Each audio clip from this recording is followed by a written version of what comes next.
Hello everyone, welcome to Solitude Education. So engineers, आज की video के अंदर हम लोग बात करेंगे आपका रिबारिंग के बारे में।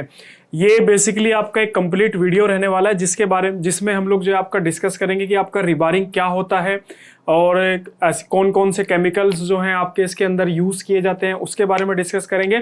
साथ ही साथ हम लोग जो है इसका आपका कंप्लीट रेट एनालिसिस के बारे में डिस्कस करेंगे कि अगर आपकी साइट पे रिबारिंग का वर्क स्टार्ट होना है और आपको उसकी जिम्मेदारी दी गई है कि उसके आपको रेट कैलकुलेट करना है, तो वो रेट कैसे कैलकुलेट किया जाता है आज हम लोग जो है कंप्लीट प्रोसेस इस वीडियो के अंदर डिस्कस करेंगे। तो वीडियो को स्टार्ट करते हैं।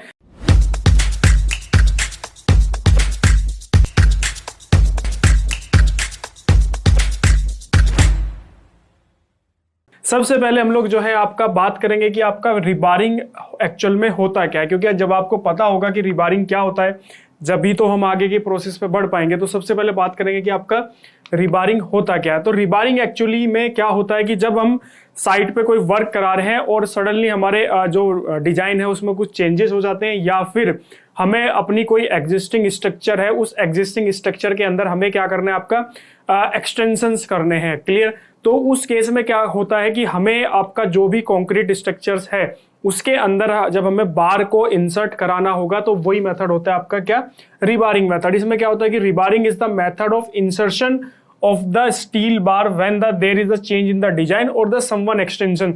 आपने देखा होगा कि कुछ पुरानी बिल्डिंग्स होती हैं जिसमें हम लोग बाद में एक्सटेंशंस कराते हैं। ठीक है। तो उसमें क्या होता है कि आपका अगर कोई एग्जिस्टिंग स्ट्रक्चर है, क्या हुई भी आपकी क्या है, कोई भी आपकी एग्जिस्टिंग स्ट्रक्चर है, मान लीजिए ये आपका कोई भी एक कॉलम है और इस कॉलम से मेरे को क्या करना है, आपका एक्सटेंशन करना है। यहाँ पे ये बीम मुझे एक्सटेंशन करना है, तो यहाँ पे मैं जो ये बार प्लेस करूंगा, क्लियर, इस बार को मैं यहाँ पे आपका एग्जिस्टिंग स्ट्रक्चर के अंदर क्या करूंगा, आपका इंसर्ट करूंगा। तो यही जो आपका एग्जिस्टिंग स्ट्रक्चर के अंदर हम जो है आपका इंसर्ट कर रहे हैं बार को क्यों इंसर्ट कर रहे हैं, ताकि जो इसका लोड है, जो भी इस स्ट्रक्चर पे आपका लोड आएगा वो लोड आपका इस कॉलम के थ्रू ट्रांसफर हो जाए। तो यही प्रोसेस होता है आपका क्या, रिबारिंग का प्रोसेस होता है। इसमें हम लोग क्या करते हैं कि ये जो भी आपका एग्जिस्टिंग स्ट्रक्चर है इसमें हम लोग जो है आपका एक होल ड्रिल करते हैं और ड्रिल करने के बाद में उसमें केमिकल इंसर्ट किया जाता है और उस केमिकल इंसर्ट करने के बाद में जो है उसमें बार को जो है आपका क्या कर दिया जाता है, इंसर्ट कर दिया जाता है। यहाँ पे आपको इस इमेज के अंदर दिख रहा होगा, ये आपकी क्या है, यहाँ पे ये आपकी एग्जिस्टिंग स्ट्रक्चर्स है और ये आपकी जो है रिबार है जो आप इमेज में देख पा रहे हो। और यहाँ पे जो ये रेड कलर का आपको दिख रहा है ये है आपका केमिकल जो कि आपका यहाँ पे ज्वाइन कर रहा है किसको, आपका बार को और जो आपकी एग्जिस्टिंग स्ट्रक्चर्स है। तो यही आपका कंप्लीट प्रोसेस जो होता है इसी को बोलते हैं हम लोग आपका क्या, रिबारिंग। क्लियर हुआ। इसके बाद हम लोग जो है आपका यहाँ पे नेक्स्ट बात करेंगे कि इसकी जरूरत हमें क्यों पड़ती है। तो सबसे पहले जो जरूरत पड़ती है वो चेंज इन डिजाइन। अक्सर जैसे आप भी जब साइट पे काम कराते हो तो अक्सर क्या होता है कि रिविजन्स आते रहते हैं। तो बिल्डिंग के अंदर कोई भी आपकी एग्जिस्टिंग स्ट्रक्चर्स है उसके डिजाइन में कुछ चेंजेस आए तो हमें वहां पे, अभी मेरी जो स्ट्रक्चर थी एग्जिस्टिंग स्ट्रक्चर, हो सकता है कि वहां पे कोई कॉलम नहीं था, लेकिन जब मैंने उसमें चेंजेस कराए तो वहां पे हमें एक कॉलम प्रोवाइड कराना पड़ रहा है।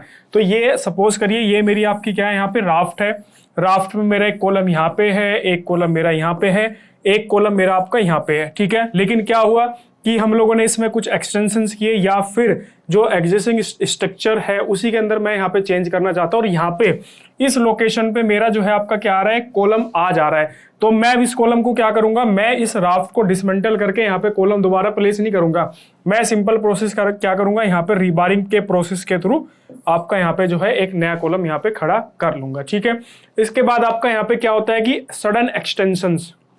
कभी कभी ऐसा होता है कि आपने कोई रूम है आपका, जैसे कोई बिल्डिंग है उस पर आपको बालकनी, आपको जो है बाद में बालकनी उसमें प्रोवाइड करानी है, तो वहां पे आप एक्सटेंशंस कर रहे हो तो उसमें भी आप जो है यहाँ पे क्या कर सकते हो, रिबारिंग के थ्रू वो बालकनी प्रोवाइड करा सकते हो। या फिर आपने कभी कभी ऐसा देखा होगा कि कोई कंक्रीट की स्ट्रक्चर है और उसके आगे हम लोग जो है आपका कोई स्टील स्ट्रक्चर प्रोवाइड करानी है, तो स्टील स्ट्रक्चर को मुझे आपका ज्वाइंट कराना है किससे, आपका कंक्रीट के स्ट्रक्चर से। तो उस केस में भी हम लोग जो आपका रिबारिंग का यूज करते हैं।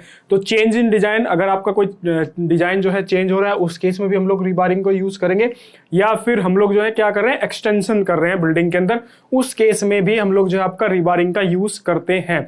और कभी कभी इसका डायरेक्ट कनेक्शन होता है आपका जो आप वर्कमैनशिप करो। अगर आपकी साइट पे पुअर वर्कमैनशिप है और कोई भी ऐसा कंपोनेंट, चाहे वो आपका बीम हो या फिर कॉलम का कंपोनेंट है, वो साइट पे अगर मिसिंग हो जाता है और उसको बाद में आपको वहां पे एक्सटेंड करना है, तो उस केस में भी हम लोग जो आपका रिबारिंग को यूज करते हैं। इसके बाद आपका यहाँ पे जो नेक्स्ट है आपका केमिकल यूज। अब कौन से टाइप के केमिकल जो है आपका रिबारिंग के अंदर यूज किए जाते हैं, तो बेसिकली दो टाइप के आपके यूज किए जाते हैं। एक होता है आपका विनाइल बेस होता है, दूसरा आपका होता है एपोक्सी बेस।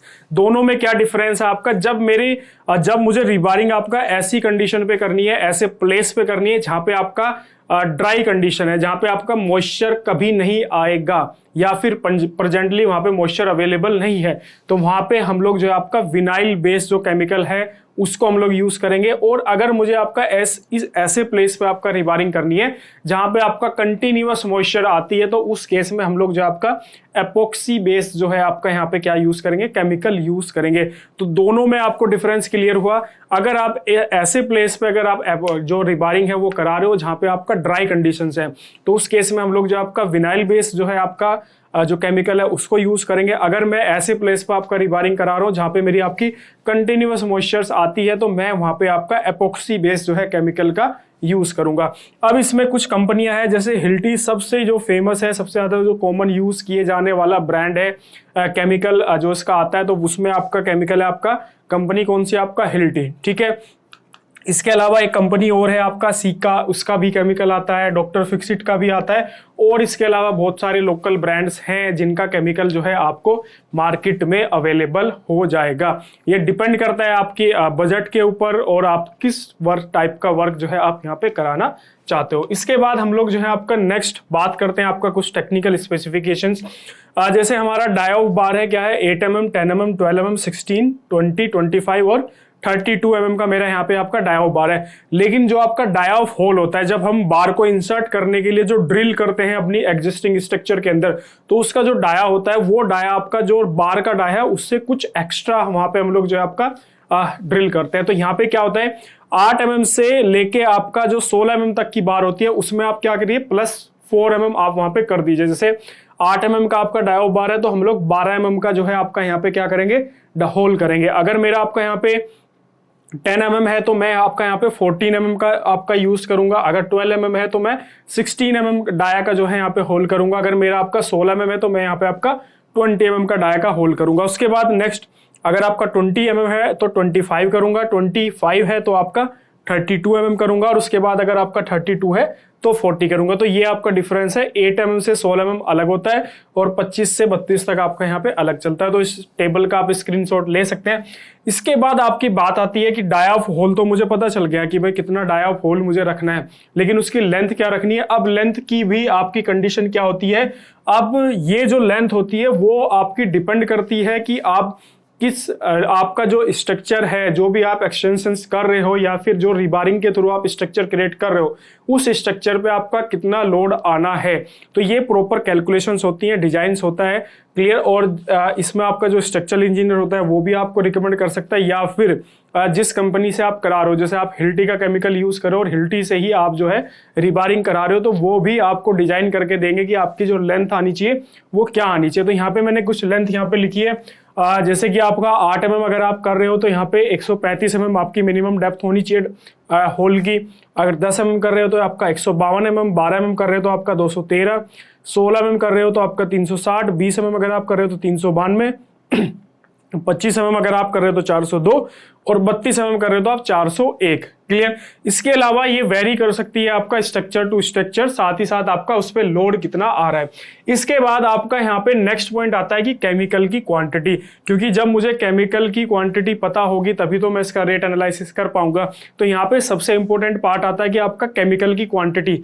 अब होता क्या है इसके अंदर में, ये क्या है आपका, ये है आपका डायाफ होल और ये क्या है आपका यहाँ पे डायाफ बार। क्योंकि अभी हम लोगों ने देखा कि आपका जो डायाफ होल होता है वो उसका साइज थोड़ा ज्यादा होता है आपका डायाफ बार से, ठीक है। तो यहाँ पे हमें निकालनी है आपकी केमिकल की क्वांटिटी। तो मैं आपका यहाँ पे नेक्स्ट स्लाइड पे चलता हूँ और आपको कैलकुलेट करके दिखाता हूँ। चलिए, तो सबसे पहले हम लोग जो है आपका यहाँ पे 8 mm के लिए जो है यहाँ पे आपका क्या करेंगे, कैलकुलेशन करेंगे। तो 8 mm मेरा आपका क्या है यहाँ पे बार का डायमीटर, ठीक है। बार का जो मेरा डाया है वो कितना है आपका 8 mm, ठीक है। और यहाँ पे जो आपका जो होल हम लोग करेंगे उसका डायमीटर कितना होगा आपका 4 mm हम लोग इसके अंदर एक्स्ट्रा कर देंगे, तो यहाँ पे कितना हो जाएगा आपका 12 mm। और लेंथ हम लोगों ने जो आपका होल की ली थी तो वो कितनी ली थी आपका 135 mm। मैं आपको यहाँ पे दिखा भी देता हूँ। यहाँ पे देखिए आपका डाया ऑफ बार है 8 mm, डाया ऑफ होल है आपका 12 mm, और यहाँ पे आपका जो लेंथ ऑफ द होल है वो कितना है आपका 135 mm। अब यहाँ पे देखो एक कंडीशन क्या है आपका, ये है आपका डाया ऑफ होल जिसका 12 mm डाया है, और ये आपका जो है 8 mm है जो कि आपका क्या है डाया ऑफ बार, ठीक है। लेकिन आपका जो हम केमिकल इंसर्ट करेंगे वो केमिकल इंसर्ट करेंगे किसके अंदर, आपका डाया ऑफ होल के अंदर। अगर मैं इस टोटल एरिया में से इस एरिया को माइनस कर दूं तो मेरा कौन सा केमिकल जो मेरा आपका इंसर्ट होगा वो केमिकल इसी पोर्शन में इंसर्ट होगा ना सिर्फ, ठीक है। तो मैं अगर आपका टोटल एरिया में से अगर ये एरिया आपका माइनस कर दूं तो मेरा कौन सा एरिया आ जाएगा, आपका केमिकल का एरिया आ जाएगा। तो यहाँ पे केमिकल का एरिया कैलकुलेट करते हैं। आपका जो बार का डायमीटर है होल का जो है वो आपका कितना आएगा 12 इंटू 12, ठीक है। ये इसका होगा आपका होल का एरिया आ गया। इसमें से मैं आपका माइनस कर दूंगा यहाँ से कौन सा एरिया आपका 8 इंटू 8, क्लियर। अब इसकी कैलकुलेशन करते हैं हम लोग। यहाँ पे कैलकुलेशन करेंगे आपका ये हो जाएगा आपका 144 और ये हो जाएगा आपका 64, ठीक। चलिए तो मैं आपका 144 में से 64 माइनस करूंगा तो ये आपका कितना आ जाएगा 80, ठीक है। और मेरी जो आपकी लेंथ थी, लेंथ कितनी थी मेरा आपका, लेंथ थी मेरा आपका 135। तो यहाँ पे वॉल्यूम हम लोग कैलकुलेट करेंगे, आपका एरिया को मल्टीप्लाई कर देंगे आपका किससे, लेंथ से। तो मैं इसको मल्टीप्लाई करता हूँ आपका 80 मल्टीप्लाई बाई 135, तो ये आपका आ रहा है कितना 10,0800। इसको आपको 1000 से मल्टीप्लाई करना है, क्यों, और डिवाइड करना है। डिवाइड हम लोग क्यों करेंगे, क्योंकि मिलीलीटर के अंदर क्वांटिटी कैलकुलेट करनी है। 10.80 ml, ठीक है। अब इसके अंदर क्या होता है कि जब हम इसके अंदर बार को इंसर्ट करते हैं तो इंसर्ट करते के साथ ही जो है कुछ केमिकल जो है आपका बाहर आ जाता है, तो वो होती है इसकी आपकी क्या वेस्टेज। तो यहाँ पे हम लोग जो आपका वेस्टेज है वो वेस्टेज हम लोग कंसिडर करेंगे आपका यहाँ पे 25%, क्लियर। कहीं पे आपका 20% ली जाती है, 30% भी ली जाती है, लेकिन हम लोग जो है आपका कंसिडर करके चल रहे हैं आपका 25%। तो इसमें मैं आपका 25% और क्वांटिटी जो है आपका यहाँ पे ऐड कर दूंगा 25% 0.25, तो ये आपका 2.7 और इसके अंदर ऐड हो जाएगा। और मैं आपका यहाँ पे 10.8 प्लस 2.7 करूंगा तो ये आपका 13.50 मिलीलीटर जो है आपका यहाँ पे क्या आ जाएगी, मेरी आपकी क्वांटिटी आ जाएगी, जो कि आपका यहाँ पे है 13.50। आप यहाँ पे देख सकते हो 13.50, क्लियर। सबसे पहले आपको एरिया निकालना था, होल का एरिया, उसमें से बार डाया का एरिया माइनस करके जो टोटल आपकी लेंथ है उससे आप मल्टीप्लाई करके 1000 से डिवाइड करेंगे तो आपका मिलीलीटर में क्वांटिटी आ जाएगी।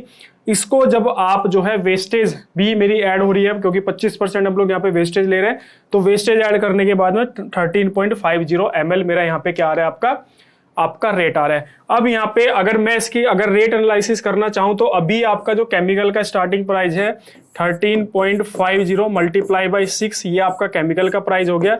इसके अलावा लेबर, और जो लेबर की आपकी कॉस्ट पड़ेगी 8 mm डाया के लिए आपका मिनिमम जो कॉस्ट पड़ेगी वो आपका 35 पड़ेगी। अब यहाँ पे आप जाके क्वांटिटी कैलकुलेट कर सकते हो। तो 13.5 मल्टीप्लाई बाई 6 ये आपका 81 हुआ और ये आपका 35 लेबर की कॉस्ट है। दोनों का अगर आप ऐड करोगे तो 81 प्लस 35 आपका यहाँ पे हो जाएगा 116 रुपए।